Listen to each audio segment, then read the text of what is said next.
नमस्कार भक्तगणों, आज आप जानेंगे चैत्र पूर्णिमा 2024 की संपूर्ण पूजा विधि। दोस्तों, आज की इस वीडियो में हम जानेंगे चैत्री पूर्णिमा 2024 में कब है, 23 अप्रैल या 24 अप्रैल। जाने पूर्णिमा की सही तारीख, शुभ मुहूर्त और महत्व और चंद्रोदय का सही समय क्या है। तो कब मनाई जाएगी चैत्र पूर्णिमा 2024 में और कब रखा जाएगा चैत्र पूर्णिमा 2024 का व्रत क्या होगा, राहुकाल का समय, अभिजीत मुहूर्त, पूजा विधि, इस दिन क्या करें क्या नहीं। तो आज की वीडियो में हम संपूर्ण जानकारी देने जा रहे हैं, तो वीडियो में शुरू से लेकर अंत तक बन रहे। नमस्कार दोस्तों, स्वागत है आप सभी का आपके पसंदीदा चैनल हिंदू रिलीजियस टेल्स में। दोस्तों, वीडियो को शुरू करने से पहले एक बार कमेंट सेक्शन में जय श्री हरि विष्णु अवश्य लिखें और वीडियो को लाइक करके हमारे चैनल को सब्सक्राइब कर दें और बेल आइकन का बटन अवश्य ही दबा दें। दोस्तों, पूर्णिमा को लेकर बहुत कंफ्यूजन रहता है कि पूर्णिमा का व्रत हमें किस दिन करना चाहिए, पूर्णिमा का नियम किस दिन से करना होता है। तो दोस्तों, पूर्णिमा तिथि एक ऐसी तिथि है जिसका इंतजार आज ही से नहीं हमेशा से किया जाता है। कारण भी है कि पूर्णिमा तिथि पर लक्ष्मी आराधना करने से बहुत जल्दी सफलता मिल जाती है। कहा जाता है कि लक्ष्मी और चंद्रमा आपस में भाई हैं, भाई बहन का संबंध है, क्योंकि दोनों की उत्पत्ति समुद्र से हुई है। और पूर्णिमा यानी कि चंद्रमा जिस दिन पूर्ण कलाओं के साथ होते हैं, उस दिन यदि हम लक्ष्मी जी की आराधना करते हैं तो दोस्तों वह इतनी प्रसन्न होती है कि धन संपदा से भर देती है। और धरती के लोकवासियों को भगवान विष्णु ने भी कहा था कि आज के दिन मेरे साथ जो लक्ष्मी आराधना करेगा, आराधना के उपरांत देव के दर्शन करेगा, उन्हें अर्घ प्रदान करेगा, उनके जीवन में हर प्रकार से सुख और समृद्धि प्रदान करेंगी। दोस्तों, आइए जानते हैं कि इस बार यानी कि चैत्र महीने की पूर्णिमा का व्रत हमें दिन रहना है। हिंदू पंचांग के अनुसार चैत्र महीने के शुक्ल पक्ष की पूर्णिमा तिथि को सबसे महत्वपूर्ण पूर्णिमा माना जाता है, क्योंकि यह पूर्णिमा हिंदू नव वर्ष के प्रारंभ के पश्चात पहली पूर्णिमा मानी जाती है। चैत्र पूर्णिमा को हनुमान जन्मोत्सव के रूप में भी मनाया जाता है। इस दिन लोग व्रत रखते हैं, भगवान विष्णु और चंद्रमा की पूजा अर्चना करते हैं। कहा जाता है कि चैत्र पूर्णिमा पर दान पुण्य करने से पापों का नाश होता है। इस पूर्णिमा को चैती पूनम भी कहा जाता है, क्योंकि इसी दिन भगवान श्री कृष्ण ने ब्रज में रास उत्सव रचाया था, जिसे महारास के नाम से जाना जाता है। महारास में हजारों गोपियों ने भाग लिया और हर एक गोपी के साथ भगवान कृष्ण नृत्य किया था। इस पूर्णिमा को चैती पूर्णिमा या चैती पूनम के नाम से भी जाना जाता है। चैत्र पूर्णिमा के दिन भगवान श्री विष्णु और माता लक्ष्मी जी की पूजा की जाती है।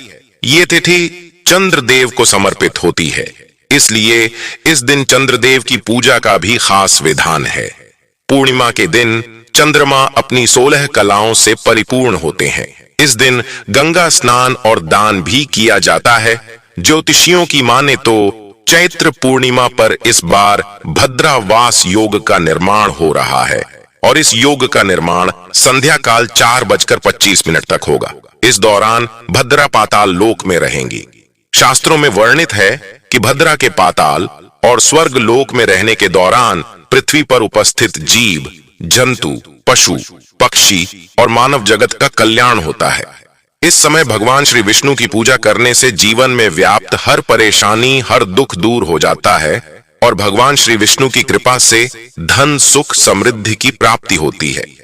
इस बार पूर्णिमा तिथि प्रारंभ होगी 23 अप्रैल मंगलवार को सुबह 3:27 से और 24 अप्रैल बुधवार को सुबह 5:18 पर तिथि समाप्त हो जाएगी। इसलिए केवल 23 अप्रैल मंगलवार को ही पूर्णिमा का स्नान, दान और व्रत रखा जाएगा। हनुमान जन्मोत्सव भी इसी दिन मनाया जाएगा। अब जानिए इस दिन रहने वाले मुहूर्त के बारे में। 23 अप्रैल मंगलवार को सूर्योदय सुबह 6:03 पर और सूर्यास्तों का शाम 6 पर, ब्रह्म मुहूर्त का समय सुबह 4:27 से 5:14 तक रहेगा। अभिजीत मुहूर्त सुबह 11:59 से दोपहर 12:50 तक रहेगा।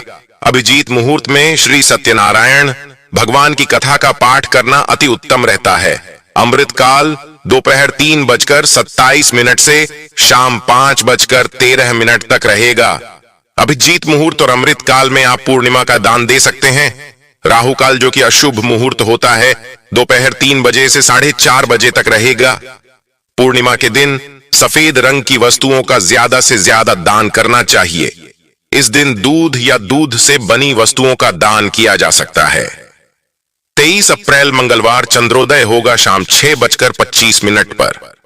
जो लोग पूर्णिमा का उपवास रखते हैं वो इस समय के बाद से की पूजा करके चंद्रोदय चंद्रदेव को अर्घ देकर अपना उपवास खोल सकते हैं। इसलिए बजरंगबली की पूजा करके हनुमान चालीसा का और बजरंग बाण का पाठ करना चाहिए और बजरंगबली को तुलसी की पत्ती सहित मोतीचूर के लड्डू का भोग लगाना चाहिए। आइए जानते हैं पूर्णिमा तिथि की पूजा विधि के बारे में। लेकिन अभी तक आपने वीडियो को लाइक नहीं किया है तो वीडियो को लाइक अवश्य ही कर दें। पूर्णिमा के दिन भगवान श्री हरि मां लक्ष्मी जी, भगवान शिव सहित समस्त शिव परिवार और श्री सत्यनारायण भगवान के साथ चंद्र देवता की पूजा करनी चाहिए। आज के दिन अपने पितरों के निमित्त जल का तर्पण अवश्य करना चाहिए।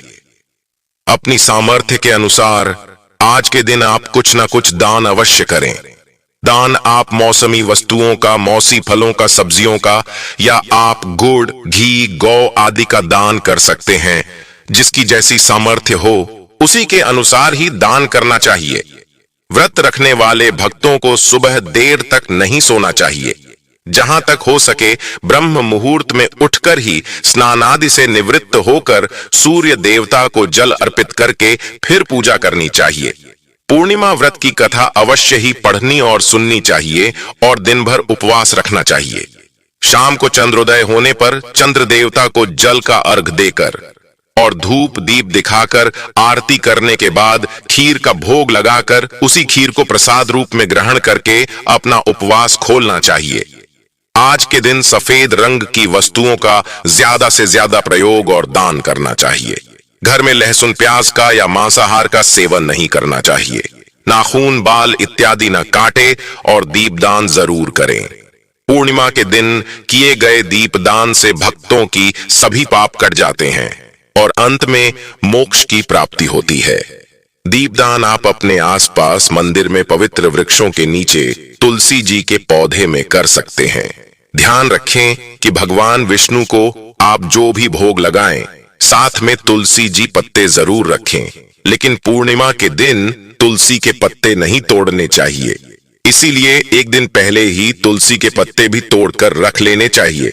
जिन लोगों की कुंडली में चंद्र दोष हो, मन अशांत रहता हो, बहुत ज्यादा मानसिक तनाव रहता हो, ऐसे लोगों को चंद्र देवता की पूजा अवश्य करनी चाहिए। तो सबसे पहले 23 तारीख को आप जल्दी जाग जाइएगा, स्नान करिएगा और आप अपने घर के मुख्य द्वार पर हल्दी युक्त जल से आप थोड़ा सा छिड़काव जरूर करिएगा। आप हल्दी ले लीजिएगा, थोड़ा सा जल में डालिए, मुख्य द्वार को साफ कर लीजिएगा। आप जल के छींटे मार दीजिएगा। घर में जो पूजा पाठ करना है कर ले। पीले चावल में थोड़ा सा हल्दी डाल करके आप पक्षियों को पीले चावल दीजिएगा। गौ माता को बेसन से जुड़ा हुआ कोई भी पकवान, बेसन से बनी हुई रोटी या बेसन से बना हुआ हलवा आप गौ माता को खिलाइए। बहुत बड़े दुख, तकलीफ और कष्ट दूर हो जाते हैं। दोस्तों, आज भगवान सत्यनारायण की कथा घर में करना और सुनना दोनों ही बहुत लाभप्रद होता है। तो सत्यनारायण भगवान की कथा यदि आप घर में नहीं कर पाते हैं तो आप जो पूजा होती सामान्य भगवान विष्णु जी और लक्ष्मी जी की, वो आप जरूर सुनिएगा। दोस्तों, आपको बता दूं कि कलयुग में हर कामनाओं की पूर्ति के लिए सत्यनारायण की कथा कराई जाती है। घर में जो भी शुभ और मांगलिक कार्य होते हैं उससे पहले सत्यनारायण की कथा कराई जाती है। और मैं खुद का अनुभव बता दूं कि सत्यनारायण की कथा मात्र कुछ दिन सुन लिया जाए, 5 या 7 या 12 पूर्णिमा, तो आप देखेंगे कि जिस मनोकामना की पूर्ति के लिए पूर्णिमा की कथा आप सुनते हैं, श्रवण करते हैं, तो कथा सुनने का पुण्य फल आपको जरूर मिलता है। कलयुग में सभी कष्टों को दूर करने वाली होती है, तो आपको यह चीज ध्यान रखना। पूर्णिमा के दिन आज नहाने के पानी में थोड़ा सा तिल जरूर डालिएगा। सभी परिवार के सदस्य नहाने के पानी में तिल मिलाकर स्नान जरूर कीजिए। इसका बहुत अधिक लाभ आपको मिलेगा।